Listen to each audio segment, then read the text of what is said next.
Chers amis, bien le bonjour. On se retrouve pour un format de rhétorique appliquée. Je vais analyser la page de capture d'email de l'un d'entre vous. Je vous ai sollicité sur mon canal Telegram. Vous avez le lien pour rejoindre mon canal Telegram sous cette vidéo. Mais donc je vous propose un nouveau format. Vous partagez ici un contenu d'une vidéo, une page de vente que vous avez publiée récemment. Je vous donne un feedback dans une vidéo. Vous avez été un certain nombre à répondre à l'appel. Donc on va sûrement faire plusieurs épisodes. J'aimerais bien que ça devienne un format récurrent. Donc je vais lire la page de vente de Nicolas que j'embrasse, il a une chaîne YouTube, allez voir sa chaîne YouTube. D'autres fois, on pourra débriefer une vidéo, on pourra débriefer un contenu que vous avez créé, n'importe quoi, ça peut être un extrait de discours si vous êtes filmé, enfin voilà, on va en faire un format qui peut vous être un maximum utile, et on s'inscrit dans la tradition de cette chaîne. Pour les plus anciens, ceux qui me suivent depuis longtemps, vous savez qu'il y a une playlist sur cette chaîne où on fait des exercices de rhétorique, donc là pour le coup, on s'inspire de la rhétorique antique, je vous présente un exercice, je vous demande de le reproduire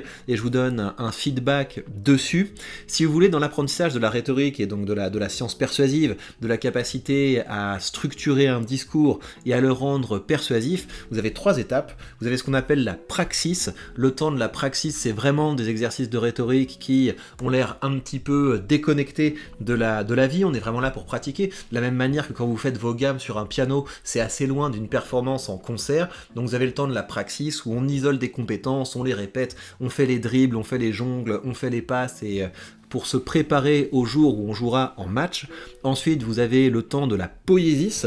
La poiesis, c'est quand vous créez du contenu, quand vous faites des discours en situation. Donc c'est plus de l'exercice, c'est un véritable enjeu. Si on se plante, ça aura des conséquences. Donc quand vous créez du contenu, quand vous publiez des vidéos sur les réseaux sociaux, quand vous prenez la parole au travail, etc., on est dans la poiesis, donc c'est-à-dire création de contenu, production de discours en situation.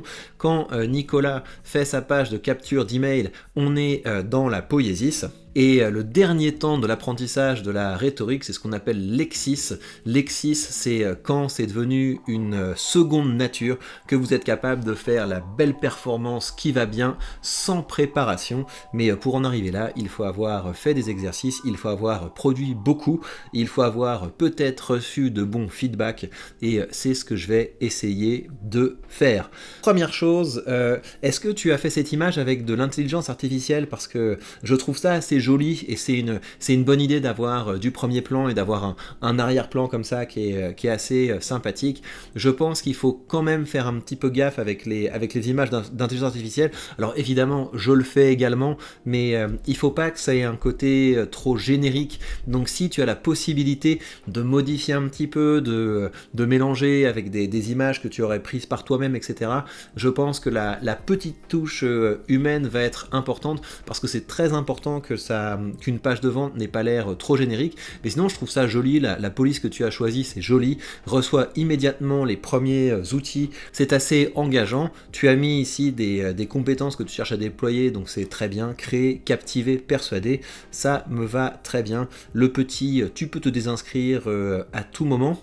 Ça, pour le coup, je sais pas si c'est efficace. On va faire 3 temps dans l'analyse, je pense. Je te fais d'abord un retour général. Ensuite, on va réfléchir un petit peu au contenu, à savoir est-ce que c'est bien au niveau des idées que tu avances, est-ce que c'est bien formulé au niveau du style, et après on va avoir une réflexion sur la persuasion. Ça, je sais pas en fait. Je pense que quand les gens viennent sur ta page de capture d'email, a priori ils sont contents, tu vois, ils sont assez motivés, ils se disent tiens c'est cool, je vais apprendre des choses. Je ne sais pas si c'est un argument qui va les engager de se dire ah ouais tiens, si on peut se désinscrire à tout moment, peut-être que ça veut dire que je vais avoir du contenu qui est pas si cool que ça. Donc je sais pas en fait, c'est vraiment un truc qu'il faut tester. Alors des conseils pro pour te faire comprendre, je sais pas si c'est un objectif. Si tu veux le comprendre, c'est pas un objectif, parce que tout simplement les gens pensent qu'ils savent tout, donc les gens ont pas besoin de comprendre, les gens savent.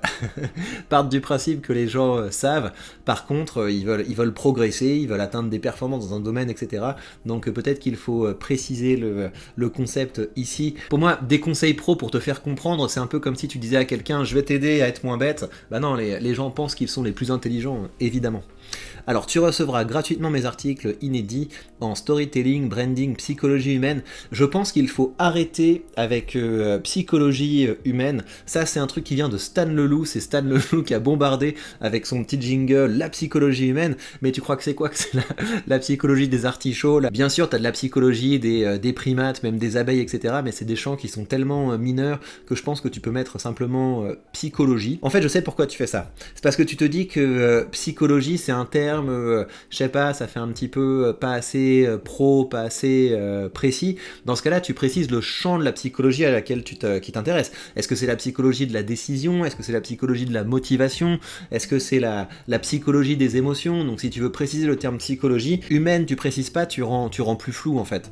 Alors influence et bien d'autres. J'éviterai les et bien d'autres, tu vois. Toutes les fois que tu peux être tout précis dans ton discours, donc toutes les énumérations, etc., il faut élaguer ça. Parce que le et bien d'autres, c'est ton problème. C'est pas celui du public. C'est ton problème parce que tu te dis ouais, il y a peut-être d'autres trucs dont je vais parler, etc., mais je suis pas exactement sûr. Le public a pas à savoir que tu te demandes si tu vas mettre d'autres trucs dans tes emails, parce que si tu sais ce que tu dis, on pensera que tu sais ce que tu fais, afin d'augmenter ton pouvoir sur le monde. Alors là, je dénote un petit peu mon influence, mais en vrai, je ne sais pas si les gens ont envie d'augmenter leur pouvoir sur le monde. Je pense que les gens ont envie de gagner plus d'argent, ils ont envie de faire plus de vues, ils ont envie d'être plus appréciés, d'augmenter leur statut.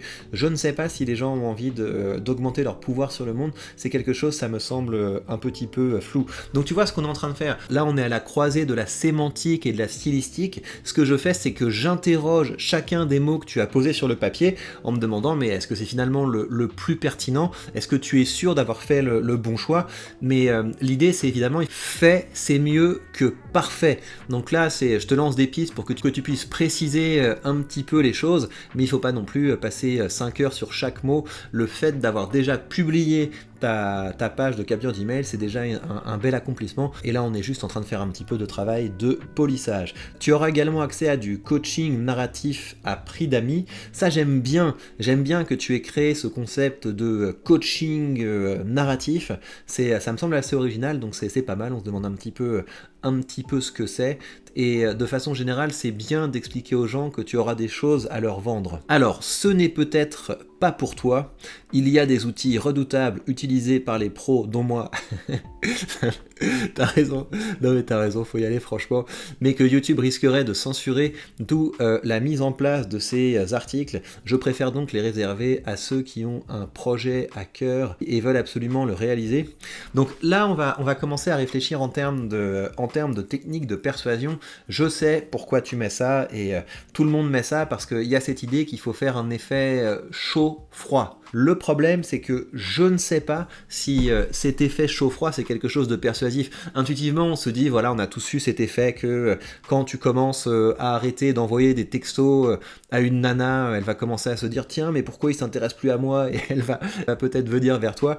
Mais plus sérieusement, le seul bouquin où j'ai vu une occurrence de ça, c'est dans le livre, il s'appelle Oren Klaff, l'art du pitch d'Oren Klaff. Et effectivement, dans cet ouvrage, l'auteur, qui est quelqu'un qui a fait des levées de fonds, quelqu'un qui a pitché des projets, nous donne un plan pour faire des pitchs efficaces. Et ce qu'il nous dit, c'est que si on veut closer un deal, c'est une bonne idée à la fin, quand on arrive à la fin du pitch, de repousser les gens avec des formules du type « mais peut-être qu'on n'est juste pas fait pour travailler ensemble. Si vous n'êtes pas absolument chaud, il y a d'autres personnes que je dois aller voir, donc voilà, peut-être qu'on n'est pas fait pour travailler ensemble. » Et donc il y a cette idée que si on repousse, ça va attirer, et intuitivement, on se dit tiens, c'est intéressant parce que c'est contre-intuitif, mais je ne sais pas si ça marche. Et donc pour moi, quelque chose de ce genre-là, ça vaudrait la peine d'être testé. Le problème, c'est que c'est difficile à tester parce qu'on n'a pas forcément le temps, mais une manière de le faire, ce serait de faire une quasi-expérience. On fait 2 pages de capture d'email. Quand vous êtes sur votre site Podia, donc là il y a ma page du Cercle des Orateurs qui a sa propre URL, et je peux décider de faire la même page en changeant un petit détail, et on se dit par exemple, je m'efforce de publier le même type de vidéo sur ma chaîne YouTube pendant une semaine ou pendant un mois, en faisant le même type d'appel à l'action, je fais une très bonne régularité, etc. La semaine A, j'envoie vers la page A, la semaine semaine 2, j'envoie vers la page B et je réessaye comme ça. Mais le problème, c'est qu'il y a tellement de facteurs qui peuvent rentrer en jeu qu'il faudrait faire un test AB. Et Podia ne permet pas encore de faire des tests AB, à savoir de diriger les gens, toi tu vas là, toi tu vas là, toi tu vas là, toi tu vas là. Ce serait la manière de savoir si ça fonctionne. Mais à ce stade, je sais qu'on voit ça partout, je sais d'où ça vient, mais je ne peux pas affirmer avec certitude que c'est efficace, mais ça vaudrait la peine de creuser. Par contre, si tu décides d'utiliser ça, je pense qu'il y a un critère d'efficacité qui est que ça n'ait pas l'air fake. Tu vois, parce que t'es pas en train de parler de missiles intercontinentaux, tu vois. Donc le côté, il y a des outils qui sont tellement dangereux que YouTube risquerait de les censurer. En fait, c'est tout simple. Demande-toi si toi tu croirais à ça. Regardez les mecs, je vais vous faire une vidéo sur une technique de narration. Là, vous allez voir, ça va être tellement dangereux que ça va être considéré comme une arme blanche. Je pense qu'il faut éditer ça. Si tu regardes la manière dont je l'ai fait sur ma page, moi, ce sur quoi j'insiste, c'est vous êtes peut-être pas entrepreneur en fait. Voilà, peut-être que vous n'êtes pas entrepreneur, peut-être que vous n'avez pas envie de gagner de l'argent avec votre contenu, peut-être que vous vous intéressez juste à la rhétorique pour votre culture générale, mais là, dans ce cas-là, allez voir mes chaînes YouTube. Mes chaînes YouTube, ça suffit très bien, vous n'avez pas besoin de venir là. Donc dire quelque chose qui est honnête, parce que effectivement, moi, quand j'envoie des emails de vente et que des gens me disent ouais, c'est un email de vente, etc. Bah oui, c'est un email de vente, évidemment que c'est un email de vente, c'était marqué sur la page, tu vois, c'était marqué que j'étais là pour te vendre des formations et que si t'avais pas envie de payer pour développer des compétences, c'est peut-être pas pour toi. Donc ça peut être à retravailler, et je sais pas si j'aime ce n'est peut-être pas pour toi, si plutôt que de jouer à faire des techniques de persuasion qui sont peut-être un peu artificielles, tu faisais un truc honnête du type est-ce que c'est pour toi? Donc voilà concrètement ce que tu vas recevoir, voilà les différentes compétences que je vais t'aider à développer. Peut-être que ça marche mieux, mais encore une fois, faudrait tester ça.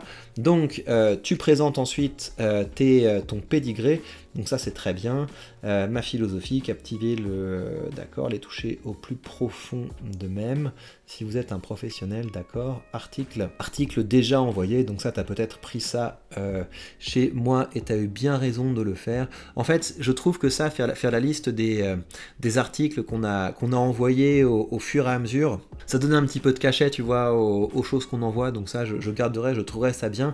Le seul truc, c'est que si tu envoies quelque chose à l'inscription qui s'appelle les outils universels, je pense que ça vaut la peine de l'expliquer un peu plus haut, tu sais, de faire même une petite page de vente en expliquant que tu vas recevoir c'est ça, voilà pourquoi il est intéressant, et par la suite tu vas commencer à recevoir ça et ça. Je sais pas, mais je pense que tu aurais une communauté mieux chauffée si tu remplaçais la petite technique de persuasion dont on ne sait pas encore si c'est efficace, par une présentation la plus honnête et précise que possible de la valeur que les gens vont trouver dans ce que tu vas partager avec eux.